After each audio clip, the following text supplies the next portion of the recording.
السلام علیکم ورحمۃ اللہ وبرکاتہ نحمدہ ونصلی علی رسولہ الکریم وعلی آلہ واصحابہ اجمعین اما بعد فاعوذ باللہ من الشیطان الرجیم بسم اللہ الرحمن الرحیم قواعد الاربع۔ اللہ تعالیٰ سے یہ دعا ہے کہ وہ تمہیں دنیا و آخرت میں اپنا بنائے اور تم جہاں کہیں بھی ہو تم کو مبارک بنائے اور تم کو ان لوگوں میں سے بنائے جن کو جب کوئی نعمت دی جاتی ہے تو شکر کرتے ہیں، آزمائے جاتے ہیں تو صبر کرتے ہیں اور جب گناہ کرتے ہیں تو استغفار کرتے ہیں۔ بے شک یہ تینوں چیزیں شرف و سعادت کی نشانیاں ہیں۔ معلوم ہو کہ یہ حنیفت یعنی ملت ابراہیم یہ ہے کہ پورے اخلاص کے ساتھ اللہ واحد کی عبادت کرو۔ اللہ تعالیٰ کا یہ ارشاد ہے، بسم اللہ الرحمن الرحیم وَمَا خَلَقْتُ الْجِنَّ وَالْإِنسَ إِلَّا لِيَعْبُدُونَ، اور میں نے جنوں اور انسانوں کو اس لیے پیدا کیا کہ میری عبادت کرے۔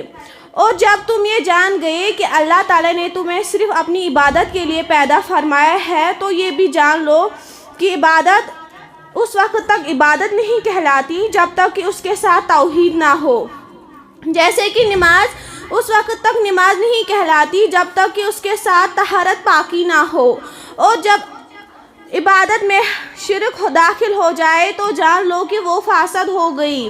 جیسے کہ طہارت میں اگر حدث ہو جائے تو طہارت باقی نہیں رہتی، وہ عمل باطل ہو جاتی ہے اور اس سے آدمی ہمیشہ کا جہنمی بن جاتا ہے۔ لہٰذا تم کو یہ معلوم ہوگا کہ اس حقیقت کو سمجھنا تمہارے لیے اہم اور ضروری ہے، شاید کہ اللہ تعالیٰ تم کو اس جال سے نجات دے، اور یہ جال شرک کا ہے۔ اللہ تعالیٰ اس سلسلے میں فرماتے ہیں، اللہ اس گناہ کو نہیں بخشے گا کسی کو اس کا شریک بنایا جائے اور اس کے سوائے اور گناہ جس کو چاہے معاف کر دے۔ چار قواعد کے جاننے سے اس چیز کی معرفت حاصل ہوتی ہے۔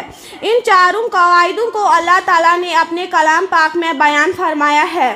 پہلا قاعدہ، آپ کو معلوم ہوگا وہ کفار مکہ جن سے رسول اللہ صلی اللہ علیہ وسلم نے جنگ کی تھی اس بات کا اقرار کرتے تھے کہ اللہ تعالیٰ ہی خالق و مدبر ہے، پھر بھی اس اقرار نے ان کو دین اسلام میں داخل نہیں کیا۔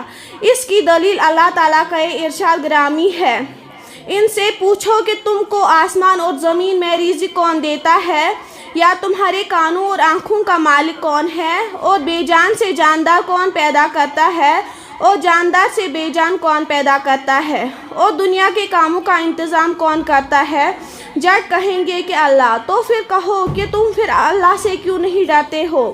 دوسرا قاعدہ، کفار مکہ کہا کرتے تھے کہ ہم ان معبودان باطل کو صرف اس لیے پکارتے ہیں، ان کی طرف متوجہ ہوتے ہیں تاکہ ہمیں قربت و شفاعت حاصل ہو۔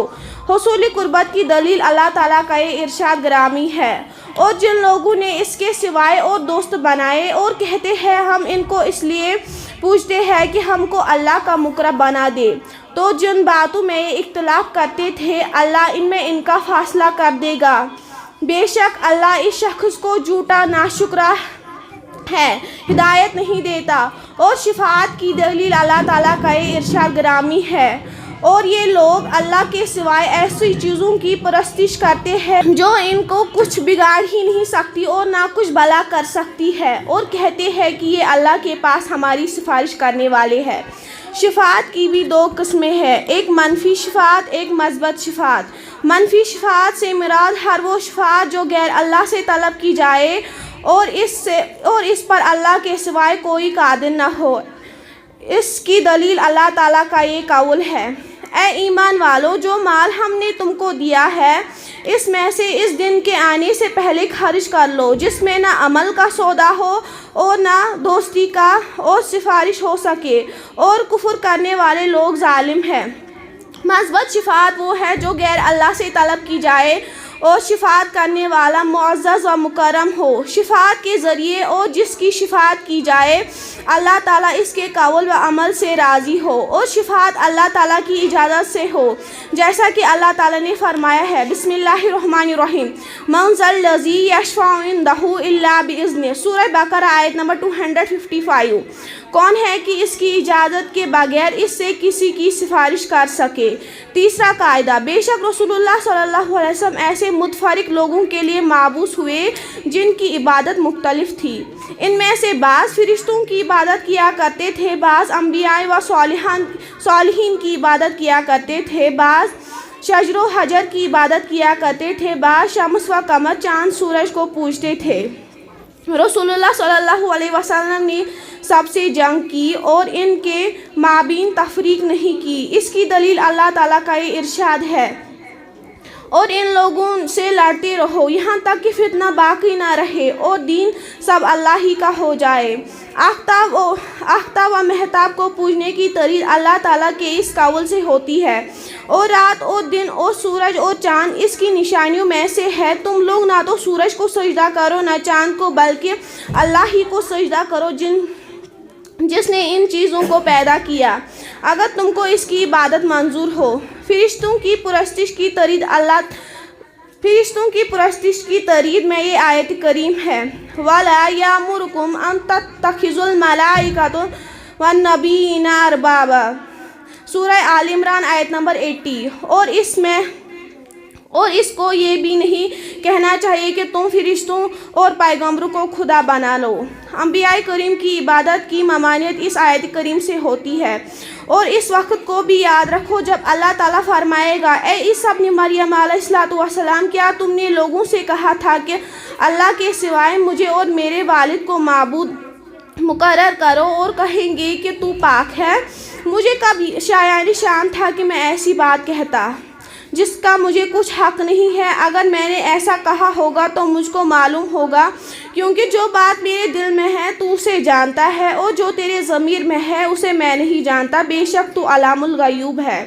صالحین کی عبادت و پرستش کی تردید اللہ تعالیٰ کے اس قول سے ہوتی ہے، یہ لوگ جن کو اللہ کے سوائے پکارتے ہیں اور خود اپنے پروردگار کے یہاں ذریعے تلاش کرتے رہتے ہیں کہ کون ان میں اللہ کا زیادہ مقرب ہوتا ہے، اور ایسی رحمت کے امیدوار ہوتے ہیں اور اس کے عذاب سے خوف رہتے ہیں۔ شجر و حجر کو پوجنے کی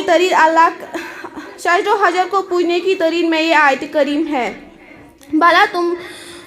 بھلا تم لوگوں نے لات اور عزا کو دیکھا اور تیسرے منات کو یہ بت کہیں گے اللہ کے ہو سکتے ہیں۔